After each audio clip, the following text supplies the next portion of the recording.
You know Gray Bar for electrical parts, but there's one more thing you may not be thinking of us for that can help maximize your next project's total value.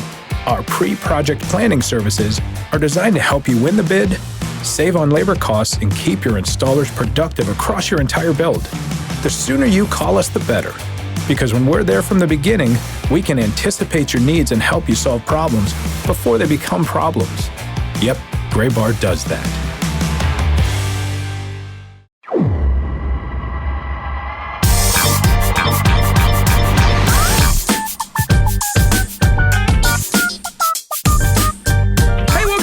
Episode of the Show Before the Show podcast, the official podcast of minor league baseball, as we turn the corner around the middle of October with Samuel Dykstra in the Phoenix area and Benjamin Hill in New York City. My name is Tyler Mon. Sam's just chilling, enjoying a solid glass of orange juice this morning. How is it, Sam? You pulp or no pulp? I am no pulp. Thank God. I could go either way. Like, I'm not going to turn you away if you offer me a pulpy orange juice. But if I have my choice, which I do this morning, I choose no pulp. Ben, pulp, no pulp?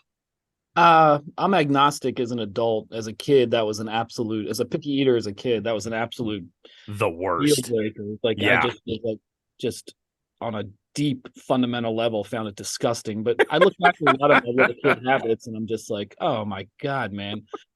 Grow up, you know. And then you did. I did. Because I thought it was ridiculous. And I think back to like what my parents had to deal with and these standoffs about what to eat. And especially now that you're a father, I would imagine that just rings that much truer. Yeah, it's going to be tough navigating that as it was for my parents. But so now pulp, yeah, I'll take it any way I can get it. I'm not that into pulp, the Brit rock band, you know, fronted by Canvas Cocker. Totally. I'm more of a heavy rock guy. Don't get into the Britpop, but hey, shout out to Pulp and shout out to Jarvis Cocker, because my grandfather's named Jarvis and there ain't too many Jarvi out in the world. So I had a great grandfather named Angus. Why are there not cool names like Jarvis and Angus anymore? I don't know. I don't think there were that many Jarvises at any point, really. That could be. That's a good point. Yeah, I'm still like a little anti-pulp. If you serve me like a fresh squeezed glass of orange juice, sure, that's fine. But I'm never going to the store and buying the orange juice with the pulp. That's like the sign of a serious issue. We don't have any Tony Sopranos on this. We do not. That is true. We're 0 for 3 in that regard. Yeah. Well, that'll do it for this week's episode of the Show Before the Show. This episode called Talkin' Pulp with Ben, Sam, and Tyler. No, we welcome you into this week's episode. We are nearing potentially our World Series matchup coming up here over the next few days. Our resident Phillies fan, Ben Hill, is here. He and his team headed he's not headed to Phoenix. He's going to watch the game that's going on in Phoenix, but this is the second week in a row. Diamondbacks fans, I'm sorry, but Ben, I think it would be cheaper for you to buy a round trip ticket and a hotel and get one of these $5 seats for game 3 of the National League Championship Series and fly back to New York than to get a ticket to a game in Philly. Come on, D-backs fans. I get it. It's a work day. It's the afternoon, but come on, your team's in the National League Championship Series for the first time in 16 years. Get some tickets. How are you feeling going in 2-0 with a Phillies lead?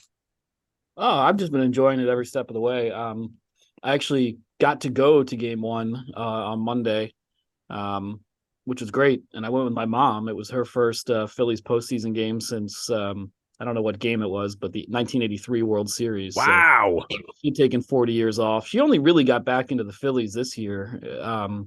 I think towards the end of last year, she just realized like how much fun people were having, and finally came around this year to actually watching them. So, you know, she followed them all year, and, you know, she's funny as a baseball fan, you know, asks a lot of questions, and is still learning, you know, despite being the mother of Ben's biz. You know, she's still learning a lot about baseball this late in the game. But no, it was great atmosphere. Did public transportation the whole way, which was its own series of adventures and misadventures. I love the city of Philadelphia, but their public transportation signage and communication and ticketing systems are just bafflingly poor, and it makes me upset every time I go, because I just want to support Philly all the time, and I just feel like, ugh, guys, come on. If we're transferring to suburban station, regional rail and we have to get off at the City Hall station to do that. Why are there no signs for Suburban Station anywhere? Anywhere. Like, it's just the most basic stuff. That does seem very annoying. Throughout the whole system. I mean, Yeah. it just seems like the secret society you have to like slowly learn. You have to take a class in it before you can navigate it. Exactly. Well, coming up tonight, we're recording this on Thursday the 19th. So coming up tonight is Game 3 of the National League Championship Series. Today, I should say, this afternoon. And then this evening, Game 4 of the American League Championship Series. Ben, we are moving our way through really kind of the last of your regular season content here in 2023. And finishing off all the road trips and all that. Columbus, a spot where you got to go late in the season, home to one of my favorite people in minor league baseball, Matt Leininger, who is the big on-field host. I say big because his Twitter handle was literally like Big Matt. He's a former D1 football player, and he's just like as good a dude as exists in baseball. So a big shout out to Matt. Tell us about the Columbus trip and the stuff coming up from that. Yeah, that's the final ballpark stop we have to talk about on this podcast, and the final one, featured in a full write-up in my newsletter, the Ben's Biz Beat, and on MILB.com. That came out just today in the newsletter, and tomorrow, Friday, it'll be up on the site, and you can check it out. I had not been to see the Columbus Clippers, Huntington Park, since 2014. It had been 9 years. The Clippers were established in 1977, but baseball in Columbus goes back to 1877. So it's another one of those cities that just has a ton of history. And that history is really well reflected throughout the ballpark. They've had a team historian have the Clippers, Joe Santry, for a lot of years. And he was not at the game I attended, this most recently, but 9 years ago, I wrote a story about him and his deep knowledge. And I know that's gone a long way to what the Clippers have done, throughout the ballpark, with the signs honoring old players, plaques, a bar on the building within the building in left field, just filled with memorabilia. There's even like pictures and baseball cards underneath the bar itself, I guess protected by a layer of plexiglass or something of that nature. But it's just a great place to take in a lot of baseball history. But then at the same time, Huntington Park, opened in 2009, and I don't want to say it feels new, but it feels pretty new, all things considered. Beautiful downtown ballpark, view of the skyline within of the Columbus skyline, at the ballpark, a standalone structure in left field, all brick that is, kind of a similar aesthetic to the surrounding downtown buildings. It's part of the Arena District, so it's also home to an NHL team, walking distance from the Clippers, the Columbus Blue Jackets, and there's also an MLS team as well nearby. I'm blanking on the name of the MLS team. Columbus Crew. Their stadium is insane. That place is amazing. Yeah, so you can see the Crew, the Blue Jackets, and the Clippers all within a very short space. So, it's a great downtown ballpark. Plenty of room to move, 360-degree concourse, wide aisles, great great scoreboard. Interesting architecture. They have a Victory Bell there, and there was one in Indianapolis as well. I'm not sure how many Victory Bells are found around the minor leagues, but just that old-fashioned tradition of ringing the Victory Bell after a win, and that's been a long-standing thing in Columbus. The Victory Bell they have was originally at the a downtown Columbus firehouse, and then went from there to their former home of Cooper Stadium, which was then called Jet Stadium because the Columbus Jets, a baseball team, played there. So that same Victory Bell that's got to be 100 years old or even more is still on the concourse, and they have a long-running team theme song, which I believe was featured years ago on the special episode of the show before the show. Believe you are right. With all team theme songs. We keep saying we need to A, dig that up and disseminate it again, and B, do another one. That was a really great piece of minor league content, if I do say so myself. But Columbus Clippers, Ring Your Bell, a polka style ditty. And the Clippers' old stadium, by the way, Cooper Stadium, part of that stadium is still standing, which is very cool and eerie and weird. And I drove by it a few years ago, and it's fascinating to just like you're driving along in an area where you're not really expecting to see much of anything cool, and then all of a sudden here comes part of the grandstand. I think they tore down essentially 80% of the stadium, and then for whatever reason, the third base side grandstand remains standing, and sort of like the old team offices, but it's all fenced off and closed off and everything. It's really it's a very cool, almost like apocalyptic feeling thing. It's really cool. Yeah, I wish I'd been able to see that. I drove straight in that morning from Indianapolis, and then the plan was to fly out to New York City that evening. My flight got canceled, and I had to spend an extra night in Columbus. But it did not occur to me to go visit a haunted baseball stadium that night, and I should have. Yeah, Cooper Stadium. There's a statue of Harold Cooper outside of Huntington Park. He was, very influential in Columbus baseball. He worked at that ballpark when he was a kid. Allegedly, his first job at the ballpark was wiping mold off of hot dogs, which is a practice I don't think continues to this day. Yum. But Harold Cooper went on to help bring the Columbus Jets to Columbus, and then when they folded and disappeared, he helped bring the Clippers to Columbus. So that stadium, which was initially, I believe, Redbird Stadium, then became Jet Stadium, then finally became Cooper Stadium. And again, they moved to Huntington Park in 2009.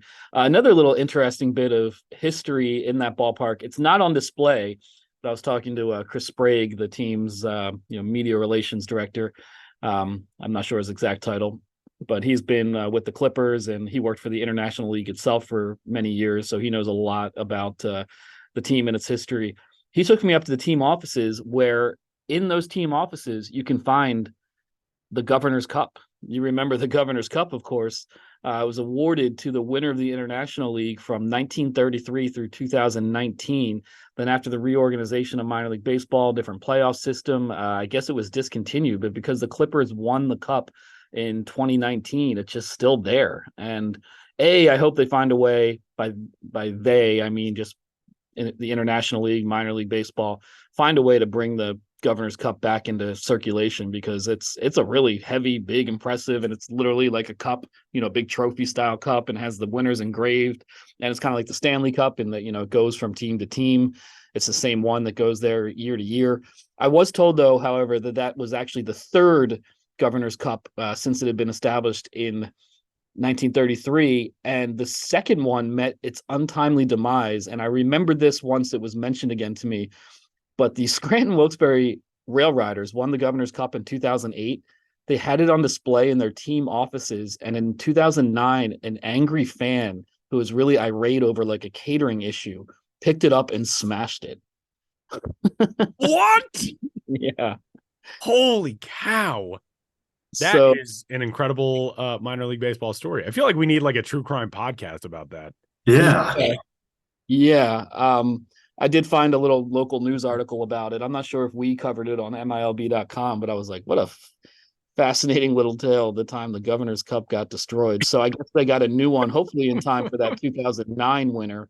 And that one is the one that's currently in the possession of the Columbus Clippers, their 2019 Governor's Cup that still resides at Columbus. And, that was also... What happened to the first one? Do you know? You said there were 3. Know. Yeah, that's another good... I could get in touch with Chris or, some more historical-minded person. I think Chris did know, Chris Sprague with the Clippers, how long that went on. And at that point, it might have just been 40, 50 years into the game, whatever. They just decided it was time for a refurbished, shiny new one. I'm not sure the story there, but it was really cool to see. And that was instituted in 1933, the Governor's Cup, in tandem with a truly groundbreaking playoff format. We think nothing of it now, but the International League in 1933 was the first league to add like a multi-round playoff format to create more interest in the long baseball season. And that was called the Shaughnessy system after the president of the International League at that time. I cannot remember his first name. Let's just say Frank Shaughnessy, something like that. But Shaughnessy was the president of the International League. So I believe they had the top 4 teams get in the playoffs and play 2 rounds. And now that's, commonplace, and endless variations of that and more complex versions of that. But that in 1933 was groundbreaking then. So that's why I like baseball history. You can just go on all these tangents. And as I write in the newsletter and in the forthcoming MILB.com article about Columbus, there's a lot to explore when you go to Huntington Park, while also being in a great new seeming ballpark. And some good food too. There's an outpost of Dirty Frank's Hot Dog Palace in that standalone left field building. And they have all sorts of specialty dogs. My designated eater, a guy named Austin Call, one of the guys he got, or one of the hot dogs he got from Dirty Frank's, had jalapenos, cheddar cream cheese, and tater tots. So pretty good combination. That sounds amazing. Yeah, Tyler just perked. I'm very into that. Two things real quick. One, it was Frank Shaughnessy, so well done by you. Yeah. Good. I pulled that out of thin air. I was like, let's just go with Frank and hope it works out. Thank you. Yeah, Frank, his nickname was Shag. It was Frank Shag Shaughnessy. I'm sure Shag is a play off Shaughnessy in a way that the early 20th century only could. But the other thing, I knew we were talking about Columbus, so I just wanted to pull up attendance figures.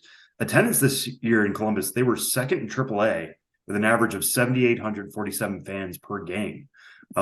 Is there anything you feel like they're doing especially well to bring in fans, or is it just that urban environment that you're talking about, how it's very centralized, it's very easy to get to, and it's in I don't want to say a sports craze town, but it is sports are a big part of the culture there in Columbus. Yeah, I mean, it was a small sample size for me. I can't pinpoint anything operationally that was like, whoa, this is a total industry outlier and it's really working. But like I said, I mean, I just think, they have a great front office. Their team president, Ken Schnocky, has been there for decades and decades. So there's just a lot of institutional knowledge, great understanding of the city of Columbus. And yeah, like we said, like a great ballpark in a central location combined with a team that has a lot of history in a baseball town with a lot of history. I just think it's been a good formula for success. And that location, I'm sure, really helps. I mean, downtown ballparks, what can you say? They bring some hassles, but to me, it's just such a much more successful template than going 10, 15, 20 miles outside the city and just being in an otherwise open area that doesn't have that walkability and that sense of the city itself. So I think that's a huge part of that. All right, Ben, we are, you mentioned that when you went to Columbus, you were coming from Indianapolis. You got a story up on the site from Indianapolis. You've also got one from Louisville. Give us the rundown. We talked a little bit about your Howard Kellman story from last week, but that's up on the site now. Yeah, you can read the story on Howard Kellman, who's been broadcasting games for the Indianapolis Indians since 1974. So check out that story. I believe he is the longest tenured broadcaster in minor league baseball. I always hesitant to make that claim definitively because it always feels like you might be forgetting somebody. But 1974 to today. And that's just a run of longevity at any level of sports that is, really remarkable. So it's great talking to Howard. You can check that story out on MILB.com. Also, earlier this week, there was a story on another baseball long timer. I seem to be on a little bit of a kick with the veterans, but the president of the Louisville Bats, Greg Galliette. I should really know how to say his last name, considering I've just written a story about him. But he has been president of the Louisville Bats since, he hasn't been president since 1985. He's been working for the Louisville Bats since 1985. So just a remarkably, long run for him. And it was interesting to talk to him about how minor league baseball has changed from playing at a college football stadium with 35,000 capacity to today playing in a downtown stadium.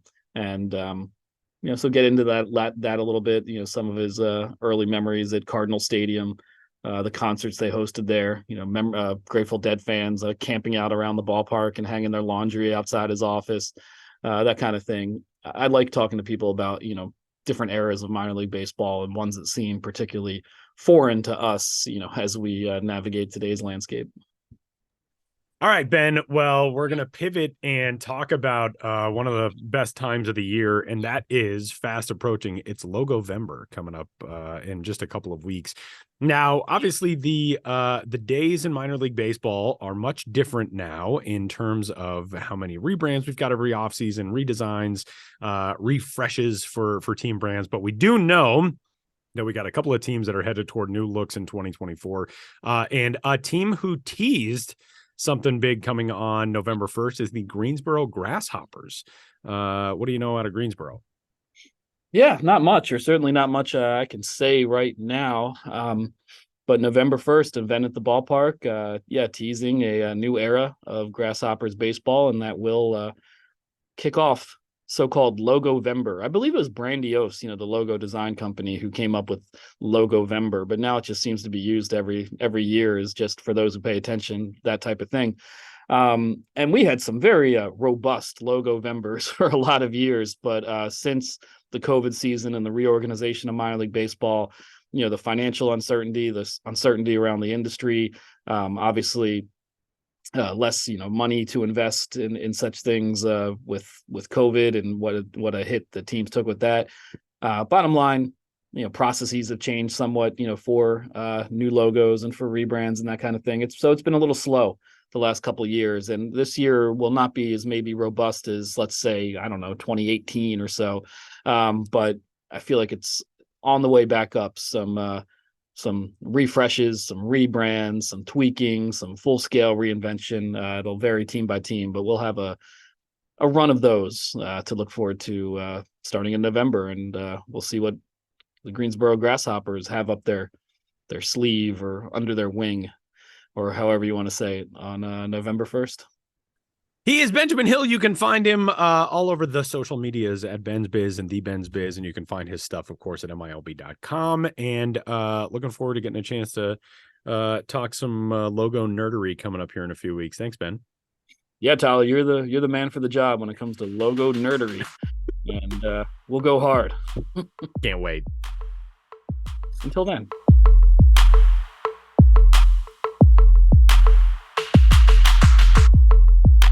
Well, continuing along on this week's episode of the show before the show, Sam's still in the Grand Canyon State and wrapping up his time watching the Arizona Fall League, but a lot of standout guys in the AFL from year to year, Sam, and we're going to talk about a few of those on this week's episode of the show before the show. And we're going to kick things off talking about prospects who right now would be overshadowed by what their big league team is doing unless they, I don't know, put together an insane night on like the night off of when their big league team was playing the National League Championship Series. And Philadelphia Phillies prospects were kind enough to do just that this week, which is pretty cool.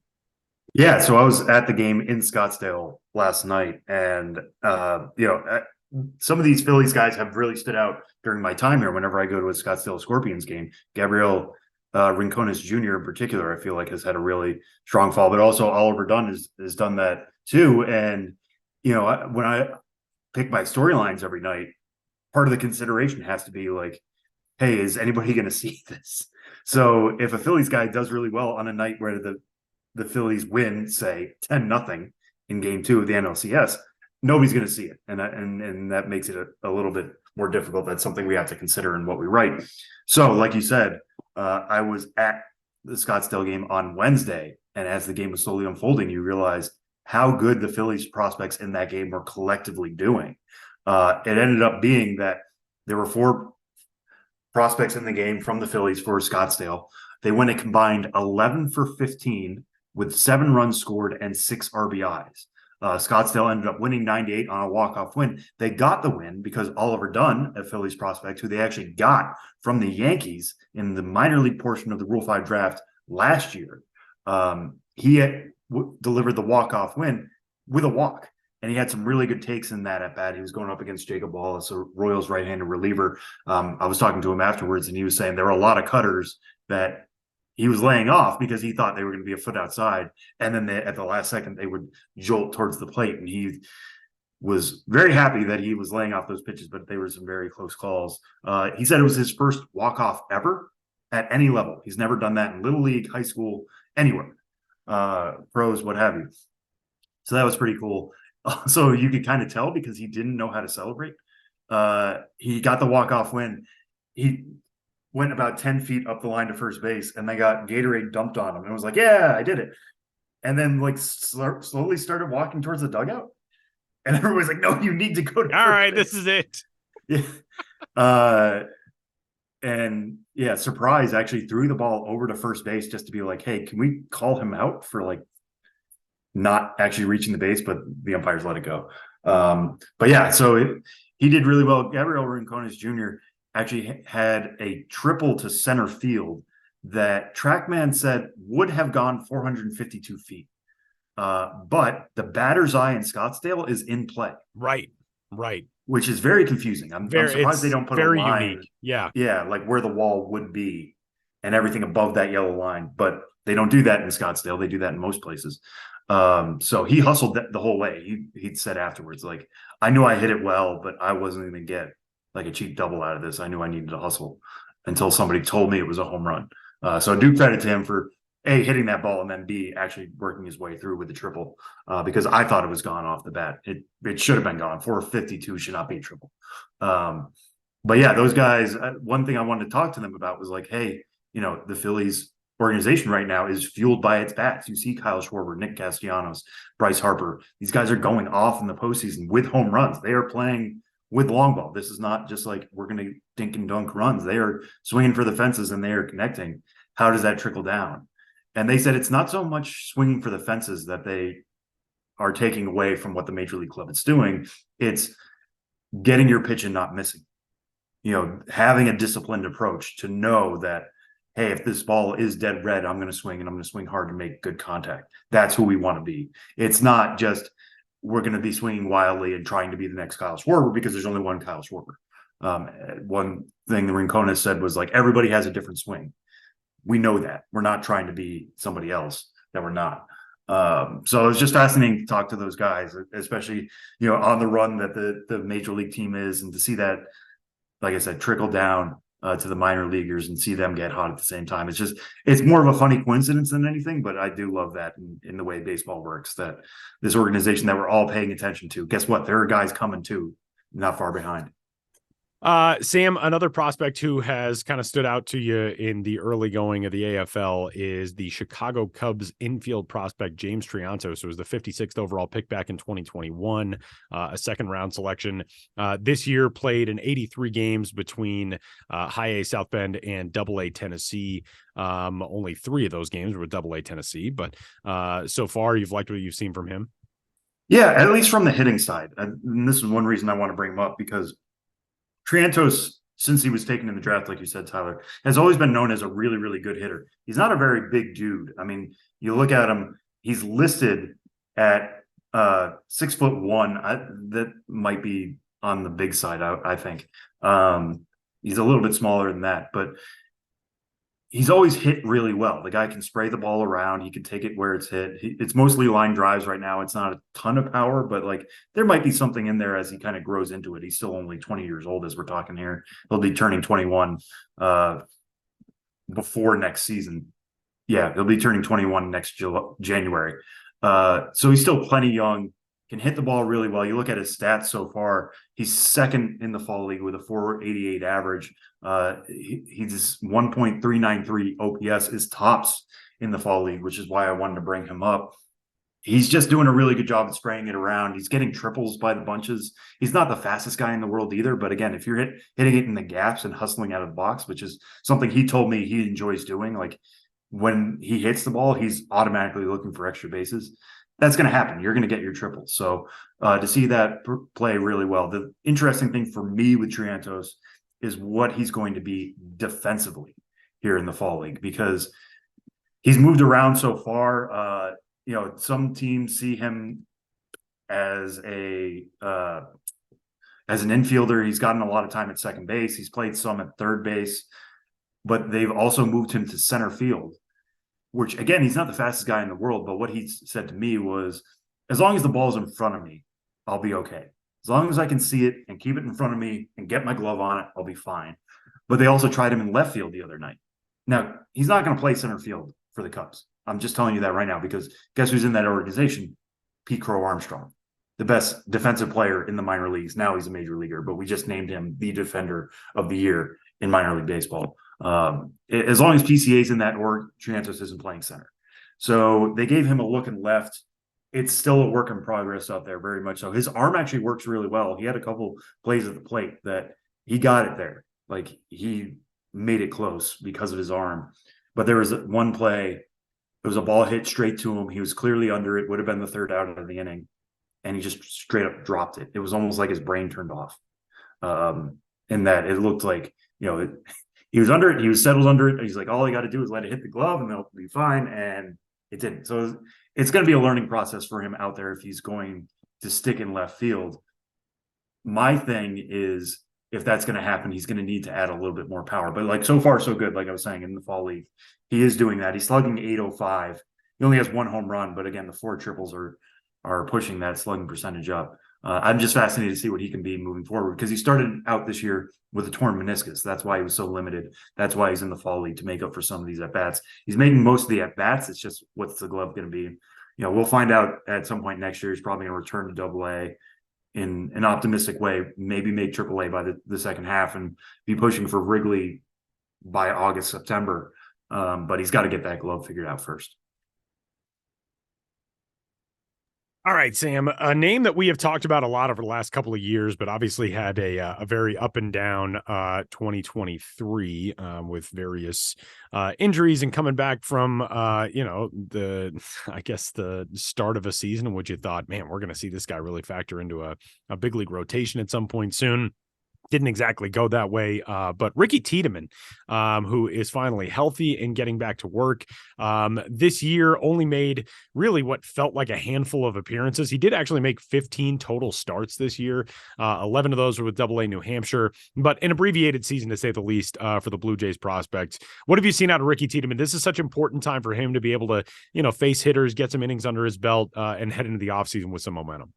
Yeah, I mean, the AFL is made for Ricky Tiedemann, right? Like, he's both a star pitcher. He's our top left-handed pitching prospect, according to MLB Pipeline, and somebody who missed a lot of time during the season, like you said, Tyler.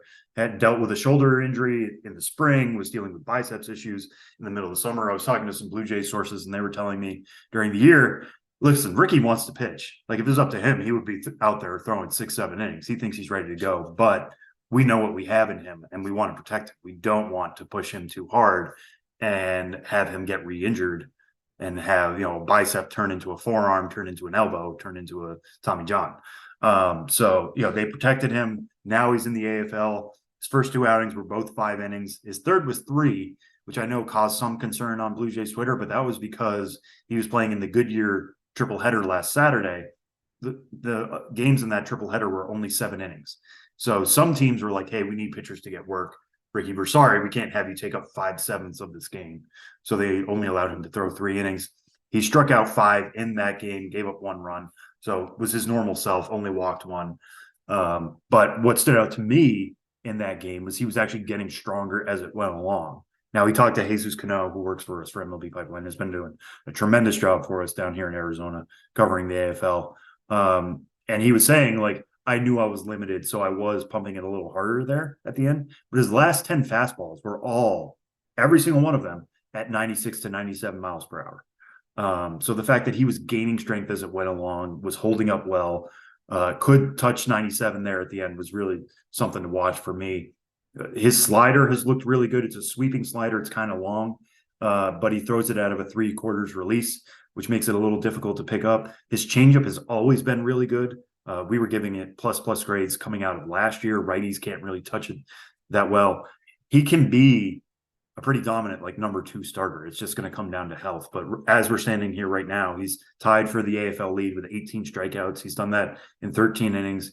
He's given up 4 runs, so like a 2.77 ERA, good by any measure for sure. In the early sample, he's not up there amongst the leaders, but like everything you could have hoped for Ricky Tiedemann has been here so far in the desert. So we'll see how much further he's going to go. He's up to 13 innings right now. Again, he's somebody who needs to make up for the innings, and he's somebody who's champing at the bit to like get out there and pitch more. We'll see what kind of reins the Blue Jays put on him. But for right now, so far, so good for Ricky Tiedemann. Well, it is the final days of Sam gallivanting around the desert in the Arizona Fall League and getting a chance to talk with prospects near and far. And he's got one for this week's episode of the show before the show. Tee it up.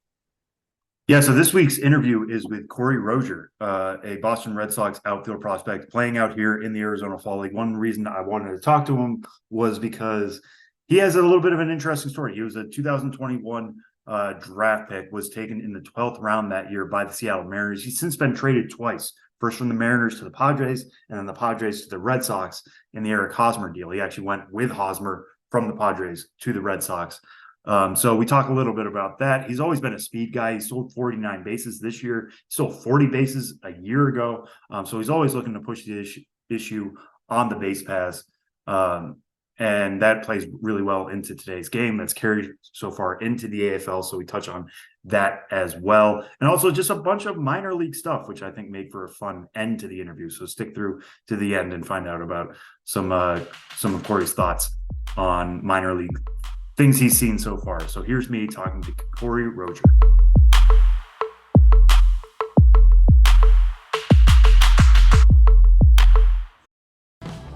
This episode is brought to you by Subaru. Go further in a long-range Subaru hybrid with up to 597 miles per tank in the Crosstrek hybrid and up to 581 miles per tank in the Forester hybrid. Subaru. Love goes the extra mile. Visit Subaru.com/hybrid to learn more. Range based on EPA estimated combined fuel economy and a full tank of fuel. Actual mileage and range may vary. This episode is brought to you by Indeed. Stop waiting around for the perfect candidate. Instead, use Indeed sponsored jobs to find the right people with the right skills fast. It's a simple way to make sure your listing is the first candidates see. According to Indeed data, sponsored jobs have 4 times more applicants than non-sponsored jobs. So go build your dream team today with Indeed. Get a $75 sponsored job credit at Indeed.com/podcast. Terms and conditions apply. All right, Corey, we're talking here on Monday, so we are 2 weeks into the AFL season so far. How do you feel like it's gone? Personally or as a team? Well, personally. Let's start personally. Yeah, I mean, I feel like I've been swinging the bat well, putting together solid quality at bats, kind of bounced around the lineup, but I've been feeling good at the plate and playing good defense. So, yeah, at what point did the Red Sox come to you and say they wanted you to come here? it was about the third to last week of the season. I mean, we had mentioned it to them earlier in the year, and then they finally let me know that they were going to send me here. So it was obviously, huge accomplishment and excited to be here. Yeah, so you approached them saying, like, this is something you were interested in? Yeah, I mean, we mentioned it early, like spring training, and then just kind of let it marinate. And as I start to put up numbers, we circled back around and ended up working out. So yeah, and what kind of instructions did you get for coming here? And, what were you expected to work on? I think it's just getting more at-bats under my belt, kind of simulating a big league season more. I mean, I think I played 115 games before coming here. Around that, yeah. But obviously, the goal is to play 162 at the big league level. So just getting more at-bats and being more along the lines of a big league season structure. Yeah, and you played the year of both AA and AAA, knocking on the door of Boston. What was your takeaway from seeing the upper minors? Obviously, it's more competitive, I'd say, like around the zone on the pitching side. I mean, in the lower levels, it felt like guys would, have big misses and sometimes, 4 pitch walks. But up there, when guys miss, it's more competitive misses around the zone, I'd say. Mm-hmm.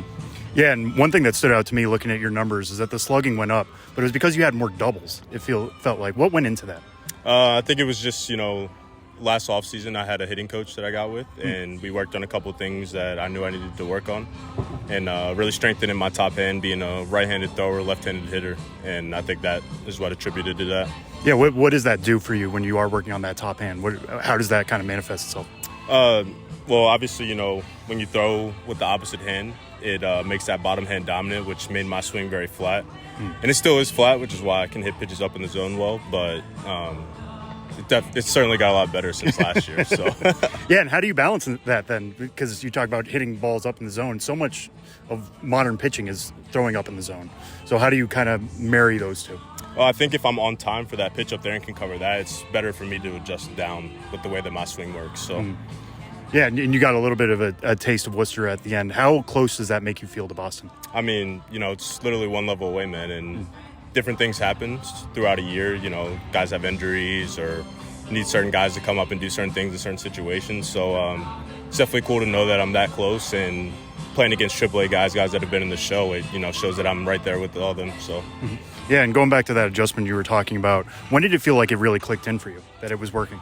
So I started to feel really good, getting ready to leave for spring training and going to spring training and starting to get those at-bats and things like that is when I was like, I got this. So. No, that'll do it. And one reason I wanted to talk to you is you have kind of a unique situation. You've already been traded twice in your career. I don't think anybody else here in the Fall League has gone through that. What is it like to be traded not once but twice? How do you kind of approach that process? Yeah, I mean, the way that I approach it and see it is that, it obviously shows that people see me fit into their system and value the way that I play. I mean, I play 110% every time. I hit a ground ball, I run it out every time. So it just takes one person to notice, and yeah. Yeah, and what is the difference for you when you went from the Padres to the Red Sox, that was in season, when you went from the Mariners to the Padres, that was out of season? So what is it like when you were moved, at the deadline essentially last year? Yeah, I mean, obviously, you know, going to a new place, you know, you want to kind of show people what you got. And I think that's not too much of what I got caught up in, but, you know, just wanting to prove yourself and meeting new guys and new faces, learning kind of what an organization is about. So it was a little bit of a adjustment process, but I think going through spring training with them and getting acclimated with the staff really helped out. Yeah, I was going to ask, like, how long is that adjustment period, especially when you are moving affiliates and you're still expected to perform on a day-to-day basis? Yeah, I would say, you know, going into the offseason, you know, we talked obviously about different things I needed to work on going into the next year. And then actually getting to go and spend time with the different coordinators and things throughout spring training definitely helped out. And then kind of what I got an idea of what the org was about is when I really started to feel comfortable and just settle into myself and play my own game. Mm-hmm. Yeah, and has there been something the Red Sox have identified with you that you've worked on differently than you were during your time in the Padres system? Not really. I mean, obviously, you know, they wanted to see the extra bases go up. With me being a speed guy, obviously my amount of doubles last year was a little low for that. But, yeah. Yeah, and your career is also fascinating to me, being a 12th rounder and being traded twice. Like you said, being wanted by two different clubs. What was it like going through that draft process coming out of UNC Greensboro? For sure. I mean, obviously, you know, I put up good numbers, so I had pretty high expectations, but everyone that's gone through the draft knows that things don't always go to plan. My head coach, Billy Godwin, was actually a longtime scout for the Yankees, and he kind of gave me an idea of some of his friends that were obviously scouts were thinking, and then didn't work out that way, but kind of put a chip on my shoulder, honestly. I mean, definitely put a chip on my shoulder, and I'm going to keep riding that wave all the way up, man. Yeah, I was going to say, you came flying out of the gate with Visalia. Was it that chip on your shoulder, or what allowed you to make the adjustment to pro ball so quickly? I think honestly, the chip played a part, and then just, you know, believing in myself and my craft. I mean, we talk about guys that have competitive fire. Not everybody has that, and I know it's something that I have, so it definitely gives me an edge, and I just won't go away. So fair enough. Yeah, and has anybody ever come up to you and asked for advice of like going through a trade or like what that like, and what advice do you give guys who have gone through that process? The best advice that I would think is just to, you know, be yourself. I mean, obviously, if you're a part of a trade, it means something and is a big deal. Obviously, to be, especially against a big league trade. So just be yourself, play your game, and the rest will fall into place. Mm-hmm. Yeah, and you mentioned you being a speed guy. Since you've been in pro ball, minors have had the different stolen base rules, but having seen those at the major league level now, how much do you feel like that will affect your ability to get there?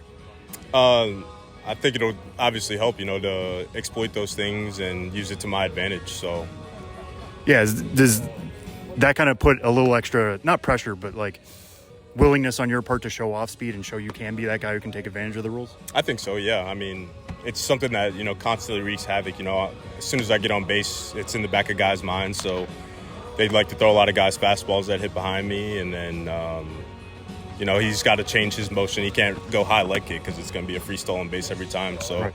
It can help other hitters at the plate too. Mm-hmm. Yeah, and do you have a constant green light, or when you guys talk about that on the either here or with the Sox in general? Yeah, I mean, most of the time I have green light. Obviously, there's certain situations, you know, if we're down a couple runs or up big, they'll, you know, say dial it back. But any other time, I usually have the green light to go ahead and run. Mm-hmm. Yeah, and in the Red Sox system, they have another burner in David Hamilton. You guys raced it at all? We haven't yet, but we talked about it. So we'll have to make that happen at some point. You're coming to Fort Myers at some point next year. All right, well, you're the one I'm talking to now. How do you feel like you do?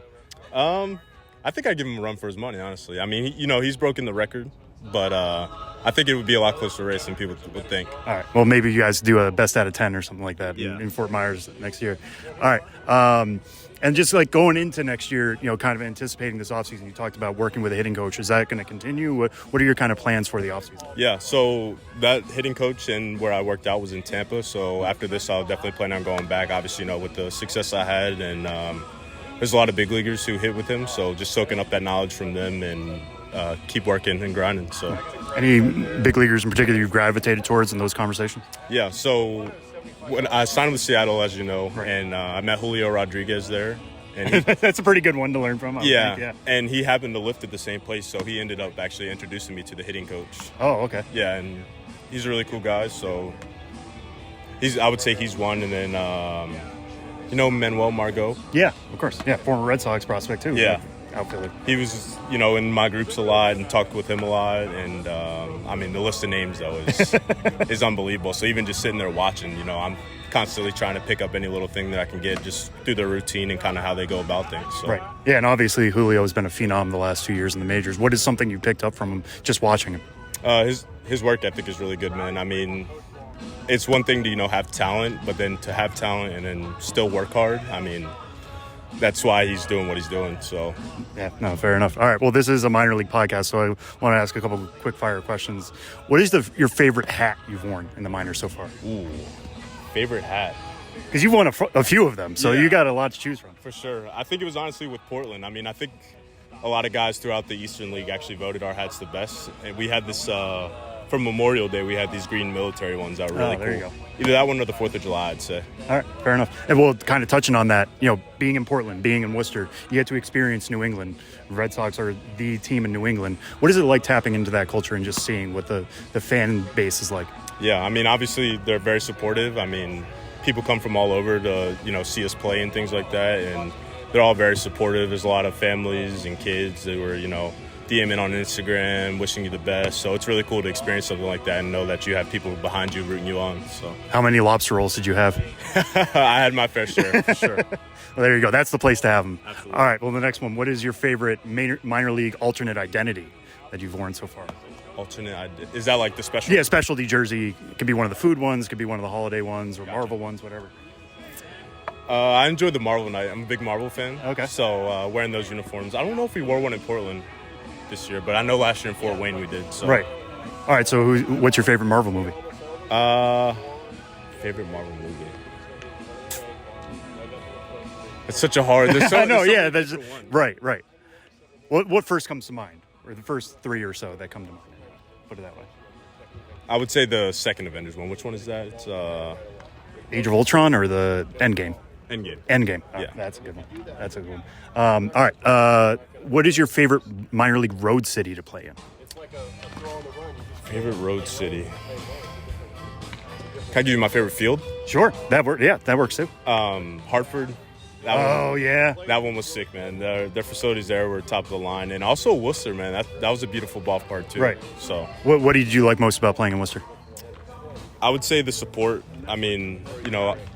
Hearing people cheer you on and talking, doing different events outside of the field and just meeting people and actually getting to interact. So it was really cool to experience that. Yeah, and both Worcester and Hartford have that unique feature in right. It's called the Worcester Wall in Worcester, and they have that kind of net in right. And how does that change how you play outfield when you're playing up against those structures like that? I honestly think it makes it easy just because, if something is, burnt over your head, you kind of just turn around and play it off the wall.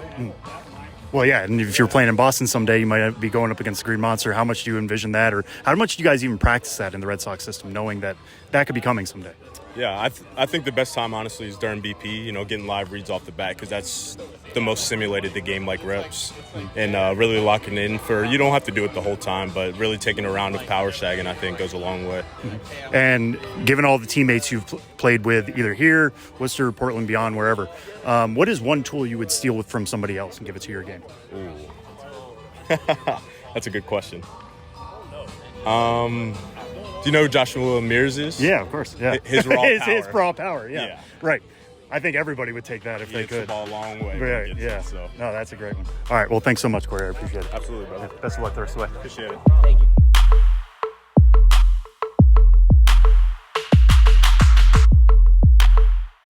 When you want your spring break to feel like... and your kids' pool day to feel like...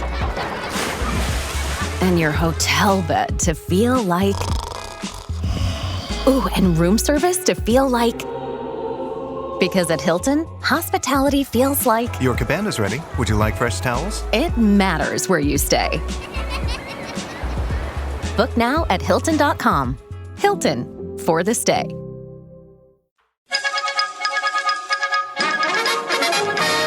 We interrupt this podcast to bring you another thrilling edition of Ghosts of the Miners. Now, here's your correspondent and host, Joshua Jackson.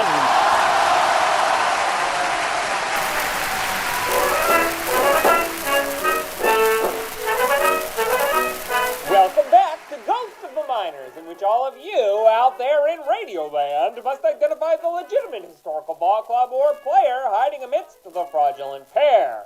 One once sought to fill the bleachers. The others never even tried to sell a single ticket, nor anything else. In the last segment, I asked you which of the following minor league baseball teams did at one time exist. A, the Battle Creek Graham Slammers. B, the Montpelier Goldfish. C, the Newton Fig Munchers. We're going to get along swimmingly if you picked B, the Montpelier Goldfish, who dove into the Quebec-Ontario-Vermont League of 1924. The capital of Vermont, Montpelier got its name from the French phrase that means Mount Pilier. Whence exactly the Goldfish got their name is tough to say with gold star certainty, and I don't want to make any fishy claims. There are sources that credibly suggest the team wore gold-trimmed uniforms in reflection of the beautiful gold-leafed dome of the Vermont State House. But most period sources that survive today don't contain mention of the Goldfish moniker at all. Like many of the minor league and semi-pro club names of the 19th and early 20th centuries, Montpelier's team name likely lacked the official standing or complex marketing underpinnings that we recognize in minors team names today. What we do know is that goldfish were a big deal in the 20s, goldfish swallowing being a popular trend among college kids of the day. Our goldfish of the diamond would indeed be swallowed up in short order, hatched as they were into the still waters of a league destined to last but one season. Montpelier had previously had semi-pro teams in concert with the neighboring burg of Barrie as recently as 1907. The Montpelier-Barrie alliance was set to begin a new era in 24, but at a meeting of league officials on April 18, the directors of the Barrie interest withdrew. The whole circuit appeared to be about to collapse before it even began, but Montpelier decided to just keep swimming, letting the Goldfish go it alone. Having thus elected to sink or swim, the Goldfish were overseen by Arthur W. Punch Daly, who had managed some of the old Montpelier-Barrie teams of yore and who was instrumental in organizing the miners' rebirth in the capital city. There exists some confusion about who exactly was the field manager of the Goldfish, with sources flipping and flopping among names like Bill McCory, the one-time St. Louis Browns hurler who actually spent the 24 season mostly with rival Rutland, and a mysterious Mike McCory, and some suggesting that Daly was actually the manager of Rutland. But Daly was undeniably involved on a daily basis with creating the Montpelier franchise, and newspaper accounts of the summer make it clear that Daly was leading the Goldfish by the gills, while it was one Art Preuss who kept Rutland out of any ruts. What nobody contests is that Montpelier's big man on the mound in 24 was Al Grabowski, who would be a big league hurler with the Cardinals in 29 and 30, and who posted a remarkable 1.94 ERA with the Goldfish. But Montpelier might have been tinkering around when it came to building out a roster of strong position players, although the Goldfish did have Joe Evers, brother to Johnny Evers, the Hall of Famer immortalized in Franklin Pierce Adams' poem, Baseball's Sad Lexicon. With a celebrity like that in the family, you'd think Joe Evers would thrive in a fishbowl. Alas, he appears to have posted a .295 slugging percentage with Montpelier and then promptly retired. And in mid-July, the whole Goldfish franchise retired, having gone belly up with a 16 and 37 record. It wasn't only the floundering that did the Goldfish in, though. Rutland was in fine fettle at 34 and 20, but it too collapsed. In fact, presaging Montpelier's pop-out by a few days. The exit of those two teams left only Quebec and Ontario clubs in the ill-fated Quebec-Ontario-Vermont League. And that's how the Montpelier Goldfish got flushed. Now, on to the question for next time. Which of these animalistic clubs cultivated the field in the minors of yesteryear? A, the Rain Rice Birds. B, the Wayne Wheat Wolves. C, the Cane Corn Crows. Want to know the answer? Head to the Harvest, or tune in for the next Ghosts of the Minors. But for now, you'll have to excuse me. My producer Ben Hill is out raking, and I've got to change pitchers.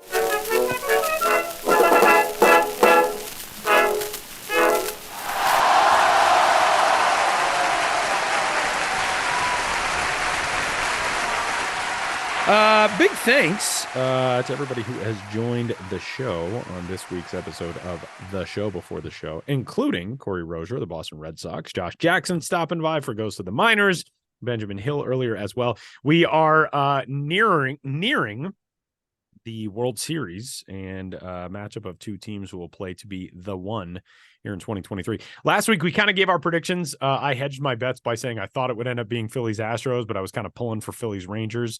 The Rangers have a soft spot in my heart, having worked one season with that organization. And then the Rangers went out, won the first two games, looked terrific in Houston, and then kind of got waxed back in Arlington last night in Game 3.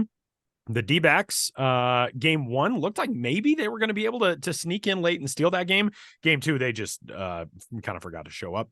And they head back to the desert for Game 3. Sam, how you feeling? You called Rangers Phillies, and we are on the inside track for that right now. How you feeling about your prediction? And as things stand right now, I feel obviously pretty good about the Phillies. And then I also felt good about the Phillies last week when I made that call before the NLDS was up. And I was like, oh no, this is going to blow up in my face real fast. But it didn't. The Phillies came through on that end. I think it's going to be Phillies in 5. I think the D-backs do get one here at home. They are too good of it. Like that offense can click at any time. And, if the Phillies just have an off night, which happens in baseball, I think they can steal one for sure. Maybe Corbin Carroll goes off, has 2 homers, 4 RBIs. They win 6-4, something like that. We'll see. But I do think the Diamondbacks are capable of stealing at least one. And we saw, in Game 3 with the Astros, they are capable of becoming a juggernaut again, too. They had to hold off the Rangers. Like Josh Young took over for Evan Carter in terms of like the rookie standout for Texas. But I think the Astros are not going to go down quite so easily. I'm sticking with Rangers in 6. I still think that team is very dynamic and has the pitching, has the bullpen to make it work. And obviously they have a game advantage right now. And so I'm going to go, Rangers in 6, Phillies in 5. Here's the bigger question. Are you going to be able to scrape together 5 whole American dollars to buy a ticket to Game 3? No, they're up to $20 for Game 3 now. So since we dogged D-backs fans at the beginning of the show, they've quadrupled in price. $20 whole dollars. Well, again, it's a Thursday at 2 o'clock. It is. Here. I know. I'm just like, I gotta get after it a little bit. Yes, no, it's not an easy time. I did actually see a comment on the internet, which I try to avoid generally, but I thought this was a very cool take on this. Somebody said, oh, that's good, actually. That means families and kids can go see an MLB playoff game for an affordable price. And I was like, damn, that's a great way of looking at this. Like if you have the ability to like take your kiddo out of school and go to Game 3 of the National League Championship Series and get tickets for a price that you can afford, that's awesome. I think that's super cool. Yeah. Or if you're like Ben Hill, bring your mom. Yeah, exactly. You could be the kid affair, bringing the parent instead of vice versa. So I think that's super cool. And I don't think the D-backs are going to go as quietly. That team, Mike Hayes and Torey Lovello, they have put together something impressive in Arizona. What they did to the Dodgers, obviously. I think they're going to get 1, maybe 2 at home. I still think the Phillies are going to take that series, but I don't think it's going to be a sweep. Now granted, they go out today and they jump all over Arizona early and they get a win in Game 3, this thing is pretty much over. But I think the D-backs have got some fight left in them. The Rangers, I'm not sure. They were 7-0 to start the playoffs. Max Scherzer, I think unfortunately we're kind of witnessing the twilight of Max Scherzer's career. That's it's weird to see these guys who have been so great for so long, him and Justin Verlander, and seeing them now under the big lights, the bright lights of the postseason, and thinking like, oh, I don't know how many times we're going to see this again. That's kind of tough. And he was not great last night in Game 3. I don't know. The Rangers are playing I listen to a college football podcast where they talk about zombie Alabama. Like, you just can't ever count out Alabama because they know how to do this. That's the Astros in Major League Baseball. We got the zombie Astros now.